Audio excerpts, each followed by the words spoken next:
Godzilla in 3D. The 2014 release, a 2-hour and 4-minute movie. You will get the black bars at the top and the bottom, starring Bryan Cranston, and you have Aaron Taylor Johnson and Elizabeth Olsen in here are your main characters. Let me tell you something.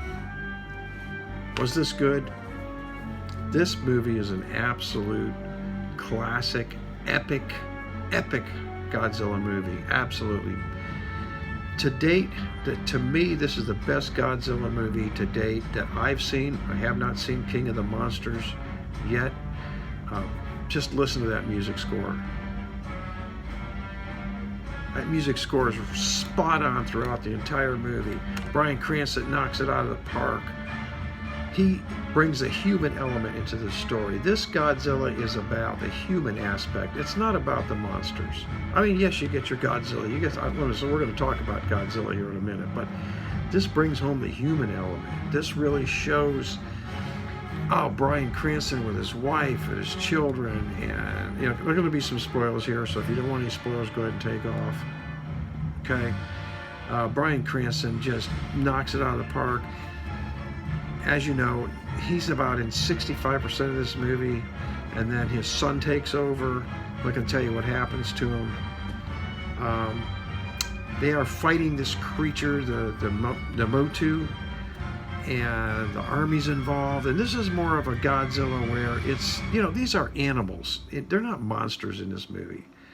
They're animals, and they're a byproduct of nuclear radiation, and they feed off of nuclear radiation. And this is more of a Godzilla where if they really did exist, what would it be like? What would it be like to the cities? What would it be like to the armies? What would it be like to civilization if these animals, as they say in this movie, really did exist? So this brings it into a kind of a CNN type, we're watching this really happen.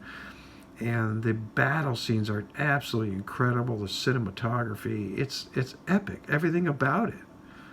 The way the cities crash, the buildings crash, the way they go at each other. And the plot is good. The story's good. I have no complaints about this whatsoever. I will say this. I want to talk a little bit about the 3D now. How was the 3D? The 3D was very good. I really enjoyed the 3D in this movie, especially on the indoor scenes. For some reason, when you do an indoor scene in 3D, you don't get much separation, but all these indoor scenes were spot on in 3D. You don't get a whole lot of pop-outs. And the outdoor shots are great, too. You get some great depth down the city streets. The music score just made this. The music score just absolutely made this. So the 3D is very good. I will have to say this. I'm going to give Godzilla 3D, I'm going to give it 4.75 out of 5 for the movie. And I'm going to give it 4.0 stars out of 5 for the 3D. So did you see Godzilla 2014? Did you see it in 3D? Did you see it in 2D? What did you think about it? Leave some comments below and let me know. I have not seen King of the Monsters yet. Let me know on King of the Monsters. Let me know, should I pick that up? Should I review it? I heard it had a lot of more monster battles, but not as much human element. So let me know. Leave some comments below. Have a good night, and as always, God bless.